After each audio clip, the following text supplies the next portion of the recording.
नमस्कार, मैं हूं रूपेश कुमार और आप देख रहे हैं TV9 डिजिटल। बिहार की आज की 5 बड़ी खबरें क्या हैं, वो मैं आपको बताने जा रहा हूं। पहली बड़ी खबर तो ये है कि जैसे एक सरकारी दस्तूर बन गया है, देश में कहीं भी कोई बड़ी घटना होगी उसके बाद ही सरकारी तंत्र की तंद्राभंग होती है, सरकार नींद से जागती है।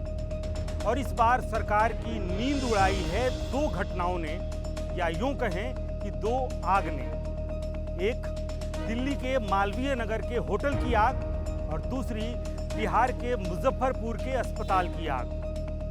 दिल्ली और मुजफ्फरपुर में लगी इस आग से सबक लेते हुए अब सरकार एक्शन मोड में है। सुरक्षा मानकों पर खरे नहीं उतरने वाले पटना के 161 होटल और 78 अस्पतालों को सील करने की तैयारी चल रही है। अग्निशमन विभाग ने शहर के इन होटल और निजी अस्पतालों की पहचान कर ली है जो सुरक्षा मानकों की धज्जियां उड़ा रहे हैं और ऐसे ही किसी घटना को न्योता भी दे रहे हैं और इंतजार भी कर रहे हैं। इन सभी होटल और अस्पतालों को सील करने का नोटिस जारी किया गया है। विभाग ने साफ चेतावनी दे दी है कि जिन संचालकों ने अब तक फायर विभाग से NOC नहीं लिया है, उनके परिसरों को अगले 4-5 दिनों में सील कर दिया जाएगा। पटना में जो फायर स्टेशन है, जितने भी, उन सभी 9 फायर स्टेशन है, उन सभी के ऑफिसर और उनकी टीम की तैनाती कर दी गई है।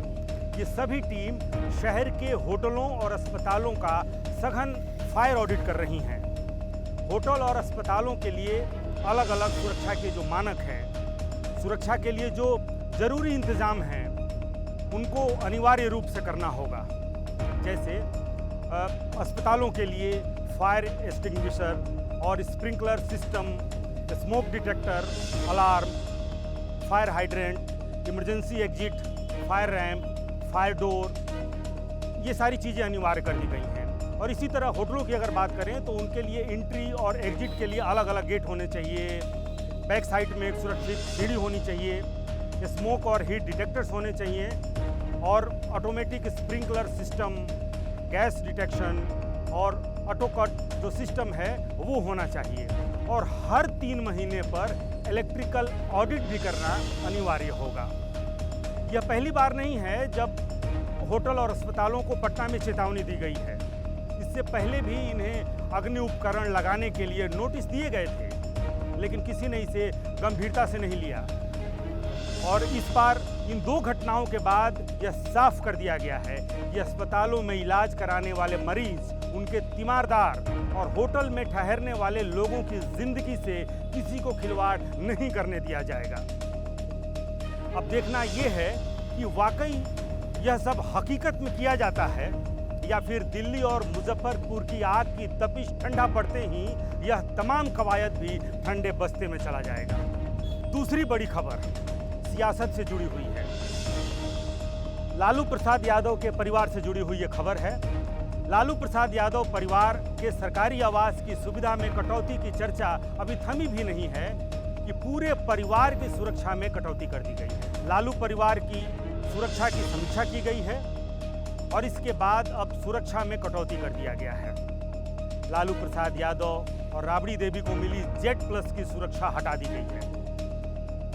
लालू राबड़ी को और Z+ की जगह SSG सुरक्षा मिलेगी। वहीं तेज प्रताप यादव से भी Y श्रेणी की सुरक्षा वापस ले ली गई है। उन्हें अब सिर्फ एक अंगरक्षक मिलेगा।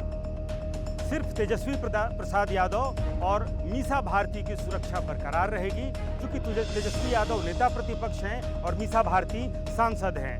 वहीं तेजस्वी की पत्नी राजश्री यादव को भी एक अंगरक्षक मिलेगा। सरकार की ओर से जारी आदेश के मुताबिक राबड़ी देवी को बिहार सरकार के विशेष सुरक्षा दल अधिनियम जो 2010 है, उसी के तहत BSAP और उसकी 2-8 की जो हाउस गार्ड की जो टीम होती है वही मिलेगी, जिसमें 3 महिला और 3 पुरुष अंगरक्षक होंगे। बुलेट प्रूफ वाहन, एस्कॉर्ट वाहन, ये भी मिलेगा उनको। इसी प्रावधान के तहत पूर्व मुख्यमंत्री लालू प्रसाद यादव को भी 2-8 की हाउस गार्ड की टीम ही मिलेगी, लेकिन उनकी सुरक्षा के लिए सिर्फ 2 बॉडीगार्ड दिया जाएगा। हालांकि उन्हें भी एस्कॉर्ट, पायलट और बुलेट प्रूफ गाड़ी दी जाएगी। तेज प्रताप यादव को पूर्व मंत्री के नाते अब सिर्फ एक बॉडीगार्ड मिलेगा। राज्य सुरक्षा समिति की बैठक हुई थी और उसी बैठक की अनुशंसाओं के आधार पर यह फैसला लिया गया है। तीसरी बड़ी खबर भी बिहार की सियासत से ही जुड़ी हुई है। बिहार में विधान परिषद की खाली हो रही 9 सीटों पर 18 जून को मतदान होना है। इसके लिए एनडीए खेमे में बैठकों का दौर जारी है, दिल्ली से लेकर के और पटना तक। भारतीय जनता पार्टी के राष्ट्रीय अध्यक्ष नितिन नवीन भी पटना में बैठक कर चुके हैं। इन सीटों पर जीत का गुणागणित तो बाद में तय होगा, लेकिन पहले उम्मीदवारों के चयन का पेचोखम सुलझाने में ही दम फूल रहा है। ऊपर से अपनी अपनी मांग के साथ जो सहयोगी दल हैं वो खड़े हैं, या यूं कहें कि अड़े हैं। जीतन राम मांझी हैं, उपेंद्र कुशवाहा, चिराग पासवान हैं। इधर महागठबंधन खेमे में देखें तो चुनावी रणनीति बनाने के लिए राहुल गांधी और तेजस्वी यादव की कल दिल्ली में एक बैठक होने वाली है। तेजस्वी यादव पहले से ही दिल्ली में मौजूद हैं। दोनों की इस बैठक को काफ़ी अहम माना जा रहा है। चुनाव में महागठबंधन में क्रॉस वोटिंग का डर भी उनको सता रहा है। राजद और कांग्रेस के विधायकों को एकजुट रखने की सबसे बड़ी चुनौती है, और यह चुनौती, यह डर यूं ही नहीं है, क्योंकि पिछले राज्यसभा चुनाव में कांग्रेस के 3 और राजद के 1 विधायक कच्चा दे चुके हैं। संख्या बल के अनुसार महागठबंधन को मात्र 1 ही सीट मिलने की उम्मीद है। राहुल तेजस्वी की बैठक में इस एक उम्मीदवार की क्या पार्टी होगी और क्या उसका नाम होगा, ये भी तय होगा। राजद के 2 सदस्यों की सीट खाली हो रही है, जबकि कांग्रेस की 1 सीट खाली हो रही है। परिषद के इस चुनाव में 1 सीट जीतने के लिए 25 विधायकों की जरूरत होगी। महागठबंधन के पास कुल 35 विधायक हैं, जिसमें आरजेडी के 25 और कांग्रेस के 6 विधायक हैं। इधर ओवैसी की पार्टी AIMIM ने भी महागठबंधन की मुश्किलें बढ़ा रखी हैं। उनका दावा है कि राज्यसभा चुनाव में उनके 5 विधायकों ने चूंकि राजद उम्मीदवार का समर्थन किया था, लिहाजा इस बार विधान परिषद की 1 सीट पर उनका ही दावा है। अब चौथी बड़ी खबर है पटना में कोचिंग सेंटरों की जो आपसी वर्चस्व की जो लड़ाई है उसको लेकर के। खान और ज्ञान की लड़ाई में एक नया मोड़ आ गया है। खान के खिलाफ मुकदमा दर्ज कर लिया गया है।